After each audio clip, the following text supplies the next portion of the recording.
नमस्कार दोस्तों, मैं हूँ वंदना भारती और आप देख रहे हैं कमोडिटी इनसाइट्स। अभी सबसे ज्यादा जो चर्चा हो रही है वो सोने और चांदी की ही हो रही है। ये क्रैश रुकने का नाम नहीं ले रहा और सबसे बड़ी बात है यहाँ पे जो समस्या ये है कि स्पॉट मार्केट का प्रीमियम जो है वो लगातार बढ़ता जा रहा है। जिस स्पॉट मार्केट के प्रीमियम की हम चिंता करते थे कि जब तक स्पॉट मार्केट का प्रीमियम कम नहीं होता है स्पॉट और फ्यूचर्स के बीच में, तब तक मार्केट यहाँ पे नॉर्मल नहीं होगी। इस क्रैश के बाद वो प्रीमियम जो है वो बढ़ता हुआ नजर आया। आज चाइना में भी यहाँ पे हम लोगों ने डाउनसाइड आता हुआ देखा, लेकिन जो प्रीमियम है वो वहीं की वहीं बनी हुई है। काफी सारे ईटीएफ बायर्स का भी यहाँ पे क्वेरी आ रही थी कि ईटीएफ में क्या करना है। तो सबसे पहले तो हमें यही देखना होगा कि बाहर की मार्केट इन सिंक है या नहीं। अभी भी आप देखेंगे तो बाहर की मार्केट जो है काफी ज्यादा मतलब कि प्रीमियम पे ट्रेड हो रहा है। जैसे कि अगर हमारा हम डॉलर टर्म्स की बात करें तो एमसीएक्स फ्यूचर्स जो है अगर $80 आ रहा है, तो हमारा जो स्पॉट मार्केट है वो $113 के करीब आ रहा है। यानी कि इतना प्रीमियम पे आपको चांदी मिल रही है। अभी भी स्पॉट मार्केट में आप जाएंगे तो आपको अभी वाले रेट्स की जो चांदी है वो नहीं मिलेगी, क्योंकि उन्होंने भी यहाँ पे महंगे पे मंगाया हुआ और इसको वो पास ऑन इतनी जल्दी नहीं करेंगे। तो $41 का जो प्रीमियम है वो आपको यहाँ पे देखने को मिल रहा है। यही एक सबसे बड़ी वजह है कि प्राइसेस जो है वो नॉर्मल नहीं हो रहा है और ये प्रीमियम जो है अब आपको बढ़ता हुआ नजर आ रहा है। अगर मैं इसको एक वीक में करूं तो आपको समझ में आएगा कि ये तो स्पॉट मार्केट ऐसे एज इट इज यहाँ पे ट्रेड हो रहा है, लेकिन हमारा जो फ्यूचर्स मार्केट है वो यहाँ पे गिरता हुआ चला आ रहा है और ये प्रीमियम जो है कम होने के बदले में ये वाइड होता चला जा रहा है। अगर आप यहाँ पे बात शंघाई की करेंगे कि शंघाई में क्या है, तो इंडिया में आपने देखा 113 के करीब है। शंघाई में अभी ये जो स्पॉट मार्केट है ये अब नीचे आया है और $102 के करीब आया है, लेकिन फ्यूचर्स जो है वो यहाँ पे अभी हायर साइड ट्रेड हो रहा है। यानी कि फ्यूचर्स अब वहां पे जाके एक प्रीमियम पे ट्रेड होता हुआ नजर आ रहा है। अभी भी ये जो प्रीमियम है $29 का बनता हुआ नजर आ रहा है। तो $72 हमारा वेस्टर्न में आ रहा है और हमारा जो शंघाई फ्यूचर्स है ये यहाँ पे $113 के करीब आ रहा है। प्रीमियम यहाँ पे अभी अभी $29 है। इंडिया का प्रीमियम अभी ज्यादा है, ये $40 के करीब है, जबकि शंघाई का प्रीमियम जो है ये $29 के करीब ही रह गया है। और यहाँ पर भी आप देखेंगे जो प्रीमियम है वो स्ट्रांग होता हुआ नजर आया है, यानी कि गैप जो है वो बढ़ता हुआ नजर आया है। ये गैप कम होना बहुत जरूरी है और हम सीधे चलेंगे, अब अपने बाजार का रुख करेंगे। और हमें बाहर के बाजार से ज्यादा अभी लग रहा है कि जो मार्जिन्स है, मार्जिन कॉल्स है, या जिस तरीके से यहाँ पे ब्रोकिंग हाउस की स्थिति हुई है, काफी ज्यादा मार्जिन कॉल्स आए हैं। छोटे छोटे ब्रोकर्स हैं, बैंकर्स हैं, ज्वेलर्स हैं, उनको काफी नुकसान हुआ है। तो अभी मार्केट अभी इस बात पे अभी रिएक्ट करना, अभी अभी भी रिएक्ट कर रहा है। और शाम में जब कॉमिक्स ओपन होगी तो वहां पे भी हम एक डाउन साइड आता हुआ देख सकते हैं। कॉमिक्स ने अभी से ही यहाँ पे एक रिएक्शन दिया था। मॉर्निंग में मैंने आपको बताया था, मॉर्निंग में ये 3.5% था, अब ये बढ़ता हुआ 5.5 के करीब जा रहा है। नेक्स्ट अब आपको यहाँ पे जो सपोर्ट लेवल है वो आपको ये तो मानेगा नहीं, मुझे नहीं लग रहा है कि ये लेवल्स मतलब यहाँ पे वो रहेगा। 4377 तक लग रहा है कि एक नीचे की तरफ आ सकता है। और अल्टीमेटली यहाँ पे अगर ज्यादा डाउन साइड आया तो 4285 भी हम आता हुआ देख सकते हैं। कोई भी रिवर्सल आपको 5630 तक जाके रुक सकता है, भी बहुत ज्यादा रिवर्सल इसमें देखने को नहीं मिलेगा। और एक चीज अगर आप यहाँ पे देखेंगे तो स्पॉट मार्केट ज्यादा गिरावट के साथ यहाँ पे ट्रेड हो रही है, लेकिन अभी ये थोड़ा सा, अभी भी ये थोड़ा सा हायर साइड ट्रेड हो रही है इंटरनेशनल मार्केट के फ्यूचर से। तो मेरे ख्याल से अभी यहाँ पे ये जो डाउनसाइड है ये भी बना रहेगा और ये हफ्ता मुझे लगता है कि पूरा सेटल होने में लगेगा। तो ये रेंज 4371 निकल के आ रहा है इंटरनेशनल मार्केट में स्पॉट प्राइस के लिए। और अगर बात की जाए हमारे बाजार में जो फॉल है ये अब यहाँ पे डीप होता हुआ नजर आ रहा है। एक तो ये चीज है कि आपको ये कॉन्ट्रैक्ट जो है, अभी आपको दूसरा कॉन्ट्रैक्ट आ गया है, अप्रैल वाला कॉन्ट्रैक्ट यहाँ पे आता हुआ नजर आ रहा है। तो 1,38,000 मतलब मान के चलिए कि 1,39,000 के करीब यहाँ पे हम खड़े हैं। नेक्स्ट मुझे लग रहा है जो मूव यहाँ पे आ सकती है डाउनसाइड की, तो डाउनसाइड में अभी आपको थोड़ा सा यहाँ पे और वेट करना होगा। मुझे लग रहा है कि अगर डाउनसाइड आता है, अगर रिसेंट हम लो से लें, तो एक बारी आपको ऊपर की तरफ बनेगा ये। मुझे लग रहा है कि नेक्स्ट अब यहाँ पे बनता हुआ नजर आएगा करीब करीब 1,35,000 यहाँ पे करीब आपको प्राइसेस जो है वो थोड़ा सा यहाँ पे 1,35,000 36,000 के करीब। मुझे नहीं लग रहा कि अब फिलहाल रुकेगा, लेकिन वो और 1,30,000 इसके बीच में प्राइसेस जो है वो रुकना चाहिए फॉर द टाइम बिंग। और देखते हैं कि वो हॉल्ट को ये मानता है या नहीं मानता है। और अगर सिल्वर की बात की जाए, सिल्वर में अभी फॉल जो है वो डीप होता चला जा रहा है, तो मुझे लग रहा है कि सिल्वर में फॉल जो डीप हो रहा है ये आपको $65 $66 वाले रेंज में ला सकता है। अब आप बोलेंगे कि मेरे पास लॉजिक क्या है इसके इतने गिरावट का, और हमारा जो बाजार है 2,33,000 के करीब आ गया। ये जो मैंने दो पैरेलल लाइंस कल ड्रॉ किए थे इसको ब्रीच करता हुआ नजर आ रहा है। तो मेरे ख्याल से अब नेक्स्ट जो यहाँ पे 2 लाख 2,25,000 के बीच में बनेगा, और वहां पे प्राइसेस जो है वो रिबाउंड हो सकती हैं। अब आप कहेंगे कि ये मैंने कहाँ से बोल दिया कि ये $65 के करीब बाजार जो है वो आता हुआ दिख सकता है। मैंने एक्चुअली ऑप्शन का यहाँ पे चेक करा था, तो ऑप्शन पे आपको अपसाइड में $70 और $80 के करीब आपको एक बन रहा है। $70 तो उसके मतलब हम ऊपर हैं। अगर यहाँ पे आप देखेंगे तो $80 पे एक वॉल्यूम क्रिएट होता हुआ दिख रहा है, उससे पहले नहीं है। $80 ये देखिए यहाँ पे वॉल्यूम है और ओआई है। लेकिन जैसे ही आप जाएंगे तो आपको ऊपर में $100 अभी भी इंटैक्ट है, लेकिन अब वो आपको काफी दूर हो चुका है। उससे पहले हमें एक डाउनसाइड देखने को मिलेगा। उससे पहले आपको कहीं भी आपको वॉल्यूम नजर नहीं आ रही है। तो जो हम पुट साइड में देखते थे कि बिल्कुल सूखा पड़ा हुआ था, वो अभी आपको कॉल साइड में आपको सूखा पड़ा हुआ है, यानी कि प्राइसेस जो है यहाँ पे कोई भी पोजीशंस जो है वो बन नहीं रही हैं। और सीधा सीधा जो मूव है वो आपको $100 की तरफ, एक तो $80 था और एक आपको $100 की तरफ मिल रहा है।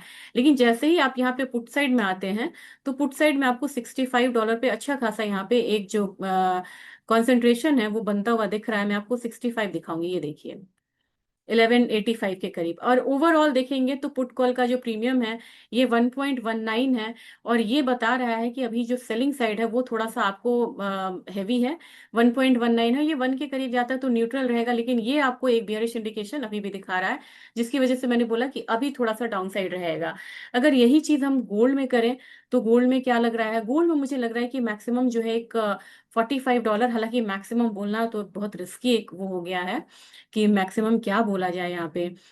आप $45 $100 पे देखेंगे कि एक पोजीशंस जो है वो यहाँ पे बनती हुई नजर आ रही हैं। तो मैं $45 ही पहले आपको दिखाती हूँ, ये देखिए यहाँ पे 6,068 का एक ओपन इंटरेस्ट है और वॉल्यूम खड़ा है। इसके बाद अगर आप जाएंगे तो आपको धीरे धीरे यहाँ पे मिलेगा 4600 के करीब मिलेगा।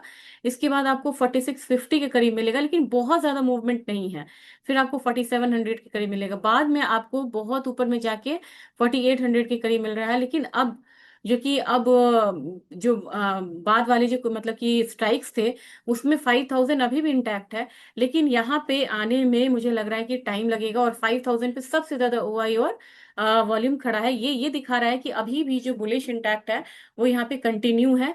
लेकिन जैसे ही आप यहाँ पे पुट साइड में जाएंगे, वॉल्यूम्स यहाँ भी इंक्रीज हुआ है, और यहाँ पे जो वॉल्यूम इंक्रीज हुआ है एज कम्पेयर टू सिल्वर कम हुआ है। एक आपको 4450 दिख रहा है, एक आपको 4400 दिख रहा है। 4400 तक प्राइसेस नीचे एक बारी को जा सकता है, 4350 पे इतना ज्यादा नहीं है, 4300 है। तो मुझे लग रहा है कि 4400 एक बार प्राइस को यहाँ पे रुकना चाहिए। अगर आप यहाँ पे पीसीआर देखेंगे तो पीसीआर में आपको यहाँ पे 0.61 है, यानी कि जो कॉल प्रीमियम है अभी भी यहाँ पे थोड़ा सा हायर साइड है। तो इसमें वो स्थिति नहीं है जो हम ये भी सिल्वर में आता हुआ देख रहे हैं। चलिए, अब ये तो बात हो गई कि आप कितना डाउनसाइड आ सकता है। तो इसमें आप मान लीजिए कि 2.25 2.10 के बीच में मार्केट देखते हैं कि वहां पे रुकती है या नहीं। और इंटरनेशनल मार्केट में आज कॉमिक्स जब ओपन होता है तो क्या होता है, ये काफी इंपॉर्टेंट है यहाँ पे। यूएस ऑयल की बात की जाए तो ऑयल में अब थोड़ा सा यहाँ पे बातचीत की बात हो रही है। तो मैंने जैसे ही बोला था कि जैसे कोई बातचीत की भी बात होगी तो प्राइसेस गिरेगा। $60 तक एक्सपेक्ट करिए कि यहाँ पे प्राइसेस आएगा नीचे की तरफ। और मुझे लग रहा है कि अपने में 55-60 का लेवल जो है वो इंटैक्ट है। नेचुरल गैस में मैं देख रही थी कि नेचुरल गैस में प्राइसेस जो है वो थोड़ा सा आज गैप डाउन हुआ। लोग बोले कि ये प्राइसेस जो है ये क्यों यहाँ पे इतना गैप डाउन हुआ है। कल मार्केट हमारी बंद थी और ये 2 फरवरी का मूव है, लेकिन हमारे मार्केट में अगर आप देखेंगे कल हमारी मार्केट ओपन थी और यहाँ पे इसने एक हायर साइड लगाया था, इसलिए हमारी मार्केट में रिएक्शन यहाँ पे ज्यादा आ रहा है। उस हिसाब से भी ज्यादा नहीं है क्योंकि ये 16.5% गिरा हुआ, ये 17.37% गिरा है। तो बाहर के बाजार के हिसाब से हमारी मार्केट क्योंकि ऊपर भी गई थी, उस हिसाब से हमारी मार्केट बहुत ज्यादा गिरी हुई नहीं है। लेकिन यहाँ पे अब पैनिक हर जगह है। जिंक में भी आप देख रहे हैं कल एक उछाल आया, लेकिन आज गिरावट का दिन है। 310 के करीब यहाँ पे जिंक का वो करिए। एल्यूमिनियम की बात है, एल्यूमिनियम आप 302 रखिए। कॉपर में मुझे लग रहा है कि कॉपर में और भी फॉल यहाँ पे कंटिन्यू रह रहा है। 1157 तक मुझे लग रहा है कि आज के दिन में इसने एक सपोर्ट लिया है, यहाँ पे रिस्पेक्ट दिया है इस लेवल को। लेकिन अगर ब्रीच होता है तो फिर आप 1121 आता हुआ देख सकते हो। और निकल में मुझे लग रहा है कि निकल में भी अब एक डाउनसाइड जब रहेगा तो 1440 तक के जो लेवल्स हैं वो आते हुए दिख सकते हैं। और अगर बात अब यहाँ पे फर्दर मूव करने से पहले अगर आप गोल्ड बीज का लेंगे, तो गोल्ड बीज में आपको अभी डाउनसाइड लेवल जो है वो देखने को मिल रहा है। अभी आपको डाउनसाइड लेवल और भी मिलेगा, लेकिन ये लेवल है जहां पे आप थोड़ा थोड़ा करके आप एक्यूमुलेट आप कर सकते हैं। ये ब्लू लाइन मैंने एक लगाया हुआ है, 109 110 के करीब आपको मिलता है तो आप ले सकते हैं यहाँ पे, और वहां से एक्यूमुलेशन आपको शुरू करना चाहिए, क्योंकि गोल्ड में ज्यादा गिरावट नहीं है। लेकिन जब आप सिल्वर बीज के पास जाएंगे तो सिल्वर बीज में मुझे लग रहा है कि आपको स्टैगर्ड वेव में लेना चाहिए, क्योंकि यहाँ पे जो मैंने एक पैरेलल ड्रॉ किया था उसके बिल्कुल नीचे है, और 20% का जब सर्किट होता है उसके बाद ये ओपन नहीं होता। तो आज 207 रुपए के करीब है। मुझे लग रहा है कि प्राइसेस आपको ये लेवल मिल जाएगा, 195 से लेके आपको 185 के बीच में या 160 78 के बीच में, ये जोन में आपको यहाँ पे एक्यूमुलेट करना चाहिए। लेकिन कहीं से भी आप लोगों को ये नहीं मतलब होना चाहिए कि यहाँ पे फंडामेंटल्स चेंज हो गया रातों रात, ऐसा कुछ भी नहीं है। ये डेरिवेटिव मार्केट में जो गिरावट आ रही है उसका इम्पैक्ट आता हुआ हम देख रहे हैं। तो क्लियर यही है कि ईटीएफ में आपको धीरे धीरे यहाँ पे जो एक्यूमुलेशन है वो शुरू करनी चाहिए, और ये आपको एक बहुत बढ़िया वैल्यू बाइंग रहेगी। अब यहाँ पे एग्री काउंटर की बात की जाए तो आज एग्री काउंटर मुझे लग रहा है कि इनफैक्ट लोगों को एग्री काउंटर पे ध्यान देना चाहिए, ये ज्यादा बढ़िया है। 24,000 आपको जीरा के करीब मुझे लग रहा है कि आ सकता है। यहाँ से कोरिएंडर फिर से एक बारी खड़ा है बढ़ने के लिए, तो मुझे 12,000 का लेवल कोरिएंडर में लग रहा है। टर्मरिक की बात की जाए, टर्मरिक में अभी जो अराइवल्स हैं उसका इम्पैक्ट अभी खत्म नहीं हुआ है। आज भले ही ये थोड़ा सा अपसाइड दिखा दे, लेकिन मुझे लग रहा है कि 15,600 के करीब आता है तो यहाँ पे एक अच्छी वैल्यू बाइंग बन सकती है। फिलहाल रिस्की है। कार्डमम में हम लोगों ने एक डाउनसाइड आता हुआ देखा है, 2580 का मैंने एक लगाया था, वहां तक ये आती हुई ये कमोडिटी दिखी है। नेक्स्ट अगर ये नीचे डाउनसाइड आता है तो 2540 तक आ सकता है। जबकि ग्वारगम हो या ग्वारसीड हो, पैसा अभी कमोडिटी में हर जगह से जा रहा है। ये एक फेज है जब यहाँ पे पैसा आउट हो रहा है कमोडिटीज और क्रिप्टो में सबसे ज्यादा। तो ग्वारगम में भी मुझे लग रहा है कि आज के दिन अगर रिकवरी आती तो 10,390 तक आ सकती है, जबकि ग्वारसीड आपको 5450 एक रेंज में खड़ा है। 5585 का एक अपसाइड लेवल है। कॉटन ऑयल सीड केक में मुझे लग रहा है कि अब यहाँ पे थोड़ी सी बिकवाली हावी होगी। जैसे जैसे यहाँ पे विंटर्स कम होगा वैसे वैसे थोड़ा सा डाउनसाइड रहेगा, 3325 तक मान सकते हैं। जबकि कैस्टर में आपको एक अपसाइड मूव यहाँ पे देखने को मिल रहा है, तो 6425 तक कैस्टर में लेके हम चल सकते हैं। इन्वेस्टिंग पे मैं एक बारी देख रही थी कि कमोडिटीज प्राइसेस ने इस बार कैसा परफॉर्मेंस दिया है। 3 साल में अभी भी गोल्ड यहाँ पे देखे तो गोल्ड और सिल्वर ने 134% का रिटर्न गोल्ड ने दिया है, कॉमेक्स गोल्ड ने 216% का रिटर्न सिल्वर ने दिया है। इतनी गिरावट के बावजूद यहाँ पे 6% का अपसाइड है ईयर टू डेट में सिल्वर का, यानी कि सिल्वर अभी भी यहाँ पे पॉजिटिव टेरिटरी में है। जबकि गोल्ड आपको यहाँ पे 3% का जो अपसाइड है उसको लेके दिखा रहा है। कॉपर में यहाँ पे हम निगेटिव साइड आए हैं, लेकिन ब्रेंट हो क्रूड हो, अभी भी यहाँ पे हम अपसाइड लेवल जो है उसको मेंटेन करके चल रहे हैं। तो इतने ऐतिहासिक फॉल के बाद भी ईयर टू डेट में आपको गोल्ड और सिल्वर जो है वो एक अपसाइड दिखा रहा है। जबकि अगर आप क्रिप्टोज को करेंगे तो क्रिप्टोज की हालत अभी यहाँ बहुत ज्यादा खराब है, और आप देखिए कि क्रिप्टोज में किस तरीके से मार्केट जो है वो बिल्कुल टूटा हुआ। टॉप क्रिप्टोज में देखेंगे चेंज 7 डेज में इस तरीके के चेंजेस आए हैं। तो पैसा यहाँ पे एक्चुअली हर जगह से निकल रहा है। अब जाने से पहले मैं एक बारी आपको इकोनॉमिक रिलीजेस के बारे में भी बता दूं। तो इकोनॉमिक रिलीजेस में आपको इम्पोर्टेंट ये हफ्ता हो जाएगा काफी ज्यादा, क्योंकि अब वो भी आपको इम्पैक्ट डालेगा। तो मेरे ख्याल से दिस वीक अगर मैं करती हूँ तो आपको आईएसएम मैन्युफैक्चरिंग आज के समय है 8:15 8:30 के बीच में ये डेटा आएगा। डेटा यहाँ पे लगभग पॉजिटिव डेटा आ रहा है, हालांकि 50 से नीचे हम इसे बहुत पॉजिटिव नहीं मानते हैं। जोल्ट ओपनिंग कल आ रही है यहाँ पे। जबकि वेंसडे को देखेंगे तो वेंसडे को भी आपको आईएसएम नॉन मैन्युफैक्चरिंग का डेटा है।